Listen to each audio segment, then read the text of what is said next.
Hi hello friends, എല്ലാ കൂട്ടുകാർക്കും നാളത്തെ എപ്പിസോഡിന്റെ റിവ്യൂയിലേക്ക് സ്വാഗതം. അങ്ങനെ പ്രീതി തള്ളിപ്പിടിച്ച് നമ്മുടെ ശ്രുതിനെ പറഞ്ഞയക്കുവാണ്. അതേസമയം നമ്മുടെ ആകാശവും ഇതുപോലെ തന്നെ ആകെ വെപ്രാളപ്പെട്ട് ചേട്ടാ ഇവിടെ നിന്ന് വണ്ടി നിർത്തുമ്പോട്ട് ഒരു സ്ഥലത്ത് ഇറങ്ങുവാട്ടോ. അതിനുശേഷം കടയിൽ പോയിട്ട് ആകാശ് എന്ത് ചെയ്യണമെന്ന് അറിയാനായിട്ട് അശ്വിൻ പുറകെ പോകുന്നുണ്ട്. ആകാശിനെ പഴയ പോലെ അല്ല, എന്തൊക്കെ ഒരു മാറ്റമുള്ള പോലെ അശ്വിനെ തോന്നുന്നതുകൊണ്ടാണ് അശ്വിൻ അങ്ങോട്ടേക്ക് ഇറങ്ങണം കേട്ടോ. ആ സമയത്ത് ആകാശ് ഒരു കടയിൽ പോയിട്ട് ഗിഫ്റ്റ് മേടിക്കുവാണ്. ഇത് ആർക്ക് കൊടുക്കാനൊക്കെ ഈ ഗിഫ്റ്റ് എന്ന് അശ്വിൻ വിചാരിക്കുകയാണ്. അതുകൊണ്ട് തന്നെ മീറ്റിംഗ് എല്ലാം തന്നെ ഓൺലൈൻ ആക്കി അശ്വിൻ ആകാശിന്റെ പുറകെ തന്നെ പോകാന്ന് അശ്വിൻ തീരുമാനിച്ചു. അങ്ങനെ ആകാശ് പോകുന്നതിന്റെ പുറകെ തന്നെ അശ്വിനും പോകുവാണ്. ബസ് സ്റ്റോപ്പിൽ ബസ് കാത്ത് നിൽക്കുകയായിരുന്നു ശ്രുതി. ആ സമയത്ത് അതിലെ കൂടി ഓട്ടോറിക്ഷയിൽ പാല് പോകുന്ന പ്രീതിനെ കാണുന്നുണ്ട്. ചേച്ചി ഇത് എങ്ങോട്ടേക്കാണ് പോകുന്നത് എന്ന് പറഞ്ഞിട്ട് നമ്മുടെ ശ്രുതി ചേച്ചിയുടെ പുറകിൽ അങ്ങോട്ട് പോകുവാട്ടോ. പോയി നോക്കുമ്പോഴേക്കും രണ്ടുപേരും ഒരു സ്ഥലത്ത് തന്നെയാണ് എത്തുന്നത്. അതായത് പ്രീതിയും ശ്രുതിയും ആകാശും അശ്വിനും ഒരു സ്ഥലത്ത് തന്നെ എത്തുവാണ് റെസ്റ്റോറന്റില്. അവിടെ നമ്മുടെ ആകാശ പ്രീതിനെ കാണാൻ ആദ്യം അവർ തമ്മിലായിട്ട് കാണുന്നത്. പ്രീതിനെ കാണുന്നുണ്ട്. പ്രീതിട്ട് പറയുന്നുണ്ട്, പ്രീതി എനിക്ക് ഇതിനോട് സംസാരിക്കണം പറഞ്ഞ വേറൊന്നുമല്ല, എനിക്കിതിന് ഒരുപാട് ഇഷ്ടമാണ്, നിന്നെ കല്യാണം കഴിച്ചാൽ ആഗ്രഹമുണ്ട്, ജീവിതകാലം മുഴുവനും എനിക്ക് നിന്റെ കൂടെ ജീവിക്കാൻ ആഗ്രഹമുണ്ട്, നിനക്ക് എന്നെ ഇഷ്ടമാണെന്ന് എനിക്ക് നന്നായിട്ട് അറിയാം, അത് നിനക്ക് തുറന്ന് പറഞ്ഞൂടെ പ്രീതി എന്ന് പറഞ്ഞിട്ട് ഇഷ്ടമെന്ന് പറഞ്ഞിട്ട് ആ ഗിഫ്റ്റ് അങ്ങോട്ട് നീട്ടുവാണ്. അപ്പോഴേക്കും പ്രീതി പെട്ടെന്ന് ഇങ്ങനെ കണ്ണിന് ഇങ്ങനെ വെള്ളം ഒഴുകുന്നുണ്ട്. അപ്പോഴേക്കും ശ്രുതി അങ്ങോട്ടേക്ക് വരുവാണ്. ചേച്ചിയും ആകാശ് സാർ തമ്മിൽ എന്ന് പറയുമ്പോഴേക്കും ഒന്നുമില്ല എന്ന് പറയാണ്. അപ്പോഴേക്കും അശ്വിന് വരുന്നുണ്ട്. എടാ നീ എന്താ ഇവിടെ കാണിക്കണേന്ന് ചോദിക്കുമ്പോഴേക്കും ആകാശ് വീണ്ടും പ്രീതി ചോദിക്കുകയാണ്, പ്രീതി നീ മറുപടി ഒന്നും പറഞ്ഞില്ല, എന്റെ ജീവിതത്തിന്റെ ഭാഗമാകാൻ നിനക്ക് താല്പര്യമുണ്ടോ, നിന്റെ ഇഷ്ടം നീ തുറന്നു പറ പ്രീതി എന്നൊക്കെ പറയുമ്പോൾ പ്രീതി പറയുന്നുണ്ട്, സർ എനിക്ക് ഒരിക്കലും അതിന് സാധിക്കില്ല സാർ, അങ്ങനെ ഒരിക്കലും വിചാരിക്കരുത്, എനിക്ക് സാറിന് അങ്ങനെ ഒരിക്കലും കാണാൻ പറ്റില്ല എന്നൊക്കെ പറയുമ്പോൾ ആകാശ് ആകെ തകർന്നു പോകുവാട്ടോ. അതിനുശേഷം പ്രീതി പറയുന്നുണ്ട്, ഞങ്ങൾ പാലക്കാട് നിന്ന് എന്തിനാണ് ഇങ്ങോട്ട് വന്നതെന്ന് അറിയാവോ, അതിന്റെ വിവാഹം മുടങ്ങിയിരുന്നു, വിവാഹ സമയത്ത് സ്ത്രീധന കറക്റ്റ് സമയത്ത് കൊടുക്കാൻ പറ്റില്ല, അതിന്റെ പേരിലാണ് വിവാഹം മുടങ്ങിയത്. ആകാശ് സാറിന് അതൊന്നും അറിയില്ലായിരിക്കും, പക്ഷെ ഈ അശ്വിൻ സാറിന് എല്ലാം അറിയാം. എന്താ അശ്വിൻ സാർ അറിയില്ലേ എന്ന് പറയുമ്പോൾ അശ്വിൻ അന്നത്തെ ആ ദിവസത്തെ കുറിച്ച് ആലോചിക്കാട്ടോ. അന്ന് ശ്രീധനുമായിട്ട് ശ്രുതി പോകാൻ പോയപ്പോഴേക്കും അശ്വിൻ പിടിച്ചു നിർത്തിയതും ശ്രുതി കാല് പിടിക്കുന്ന പോലെ അശ്വിനോട് പറഞ്ഞില്ലേ, അതായത് എപ്പിസോഡിൽ ഫസ്റ്റ് ഭാഗങ്ങളിൽ പറഞ്ഞിട്ടുണ്ടായിരുന്നല്ലോ, എനിക്ക് പോകേണ്ട ചേച്ചിയുടെ വിവാഹ നിശ്ചയമാണ്, വിവാഹത്തിന് ഇത് കൊടുത്തില്ലെങ്കിൽ വിവാഹം മുടങ്ങുമെന്ന് പറയുമ്പോൾ അശ്വിൻ എടുത്ത വായിക്ക് പറയുന്നുണ്ട്, നിന്നെ പോലെ പെമ്പിളയുടെ വിവാഹം മുടങ്ങട്ടിടി, ആ പയ്യനെങ്കിലും രക്ഷപ്പെടട്ടെ എന്നൊക്കെ അശ്വിൻ അന്ന് പറഞ്ഞില്ലേ. അശ്വിൻ വിചാരിച്ച ശ്രുതി നോണ പറഞ്ഞു വെച്ചിട്ടാണ് അങ്ങനെ പെരുമാറി കേട്ടോ. അങ്ങനെ അശ്വിൻ അതിനെക്കുറിച്ച് ആലോചിക്കാണ്. ശേഷം പ്രീതി പറയണ്ടില്ല, ഇതൊരിക്കലും നടക്കുക, നമ്മുടെ പ്രീതി കരഞ്ഞുകൊണ്ട് പോകുവാണ്. തൊട്ട് പിന്നാലെ ശ്രുതിയും പോകുന്നുണ്ട്. അങ്ങനെ അവർ വീട്ടിലെത്തുമ്പോഴേക്കും പ്രീതി ആരോടും മിണ്ടുന്നില്ല. പ്രീതി ആകെ ദേഷ്യത്തിൽ അങ്ങോട്ടും ഇങ്ങോട്ടും നടന്നുകൊണ്ടിരിക്കുക കേട്ടോ. ആ സമയം അശ്വിനാണെങ്കിൽ ആകാശിനോട് സംസാരിക്കുന്നുണ്ട്. ആകാശിനോട് ചോദിക്കുന്നുണ്ട്, എടാ ഞാനൊരു കാര്യം എനിക്ക് നിന്നോട് ചോദിക്കാനുണ്ട്. എന്താ ചേട്ടാൻ ചോദിക്കുകയാണ്. ആകാശം തന്നെ അശ്വിൻ നോക്കിക്കൊണ്ടിരിക്കുകയാണ്. അപ്പോഴാണ് അശ്വിൻ ഒരു കാര്യം മനസ്സിലാവുന്നത്, ആകാശ് വളരെയധികം വിഷമിച്ചിരിക്കുകയാണ്. ആദ്യമായിട്ടാണ് ആകാശിന് അത്ര വിഷമത്തിൽ അശ്വിൻ കാണുന്നത്. അതുകൊണ്ട് തന്നെ അശ്വിൻ ഒരു തീരുമാനം എടുക്കുകയാണ്, ആകാശെ എനിക്ക് നിന്നോട് ഒരു ചോദ്യം ചോദിക്കാനുള്ളൂ. എന്താ ചേട്ടൻ ചോദിച്ചോളൂ, നീ ആ പെൺകുട്ടിനെ ആത്മാർത്ഥമായിട്ട് സ്നേഹിക്കുന്നുണ്ടോ. അപ്പോഴും പറയും, അതെ ചേട്ടാ, എനിക്ക് അവളെ വിവാഹം കഴിച്ചാൽ കൊള്ളുന്നുണ്ട്, എനിക്ക് അവളെ ആത്മാർത്ഥമായിട്ടുള്ള പ്രണയമാണ്. എടാ പ്രണയം എന്താണെന്ന് എനിക്കറിയില്ല, നീ ജീവിതകാലം മുഴുവൻ അവളുടെ കൂടെ ജീവിക്കാൻ തയ്യാറാണോ. ആണ് ചേട്ടാ, ചേട്ടനറിയാലോ ഞാൻ ഇതുവരെ ഇങ്ങനെയൊന്നും ആയിട്ടില്ല, എനിക്ക് അവളെ അത്രമാത്രം ഇഷ്ടമാണ്, പ്രീതിക്കും എന്നെ ഇഷ്ടമാണ്, പക്ഷെ അവൾ സമ്മതിക്കാനായിട്ടാണെന്ന് പറയുമ്പോൾ ആകാശ് അശ്വിനെ വാക്ക് കൊടുക്കാണ്, എങ്കിൽ നീ തയ്യാറായിക്കോ, ഞാൻ അവളുടെ സമ്മതം മേടിച്ച് നിങ്ങൾ രണ്ടുപേരും വിവാഹം നടത്തി തന്നെ, ഈ അശ്വിൻ സാരാമാണ് പറയണത് എന്നൊക്കെ അശ്വിൻ പറയാണ്. ആകാശ് വിചാരിക്കേണ്ട, ചേട്ടൻ എങ്ങനെ വിചാരിച്ച് എങ്ങനെ നടത്താനാണെന്ന് പറഞ്ഞിട്ട് ആകാശൊന്നും വിശ്വസിക്കില്ല കേട്ടോ. അങ്ങനെ അശ്വിൻ വീട്ടിലെത്തുമ്പോഴും നമ്മുടെ ആകാശ് ആണെങ്കിൽ ആ ഗിഫ്റ്റ് ഉണ്ടല്ലോ അത് നോക്കിക്കൊണ്ട് ഇങ്ങനെ നിൽക്കുവാണ്.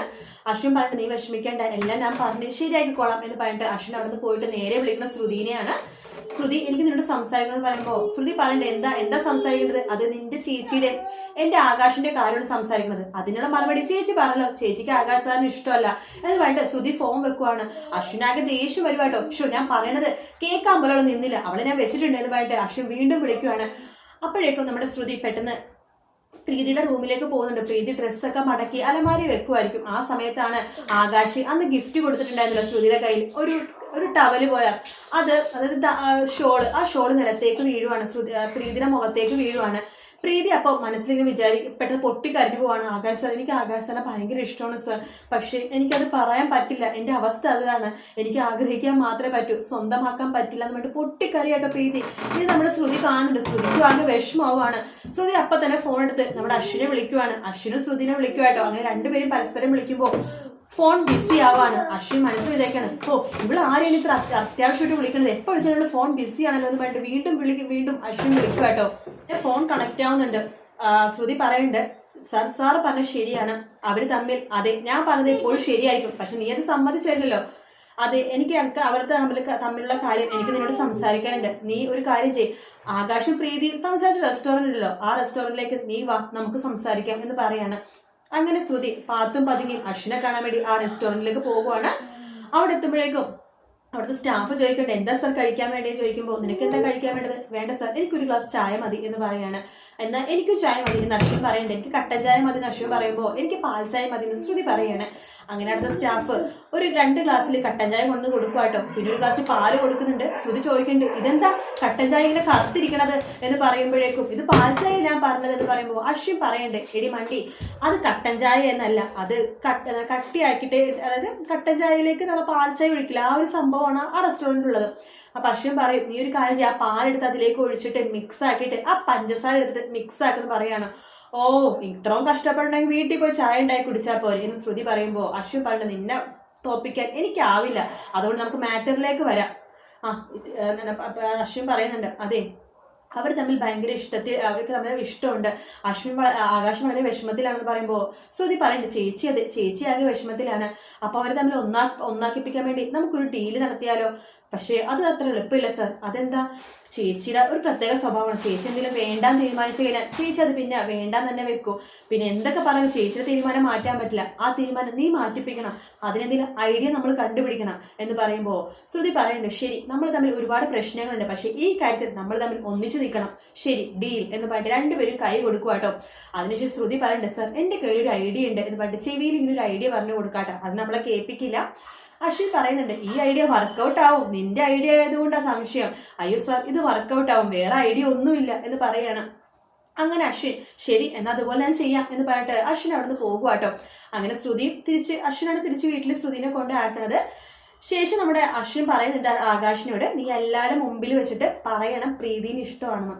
അങ്ങനെ ആകാശ് തീരുമാനിക്കുകയാണ് എല്ലാവരുടെ മുമ്പ് വെച്ചിട്ട് പ്രീതിയെടുത്തുള്ള ആ ഒരു ഇഷ്ടം തുറന്നു പറയാന്ന്. ഇനി ബാക്കിയുള്ള ഭാഗങ്ങൾ അടുത്ത റിവ്യൂവിൽ പറയാം. അപ്പം ഇത്രയും ഭാഗങ്ങളാണ് ഇന്നും നാളെയും മറ്റന്നാളെ ആയിട്ടുള്ളത്. അതായത് വെള്ളിയാഴ്ച വരെയുള്ള ഭാഗങ്ങളാണ് ഇപ്പോൾ ചെറുതാക്കി പറഞ്ഞു കേട്ടോ. അപ്പോൾ ഇതിന്റെ ബാക്കി കണ്ടിന്യൂ ആയിട്ട് അടുത്ത ഇതിൽ പറയുന്നതായിരിക്കും. വീഡിയോ ഇഷ്ടപ്പെട്ടെങ്കിൽ ലൈക്ക് ചെയ്യുക, സബ്സ്ക്രൈബ് ചെയ്യുക, കമൻറ്റ് ചെയ്യുക. മറ്റൊരു വീഡിയോ ആയിട്ട് നാളെ രാവിലെ കാണാം. അതുപോലെ തന്നെ നിങ്ങൾക്ക് അശ്വിൻ്റെയും അതുപോലെ തന്നെ ശ്രുതിയുടെയും ലവ് സ്റ്റോറിയാണോ അതോ പ്രീതിയുടെയും ആകാശിൻ്റെ ലവ് സ്റ്റോറിയാണോ അടുത്ത പാർട്ടിൽ കേൾക്കേണ്ടതെന്നുള്ളത് നിങ്ങൾ ജസ്റ്റ് ഒന്ന് കമൻറ്റ് ഇടുക.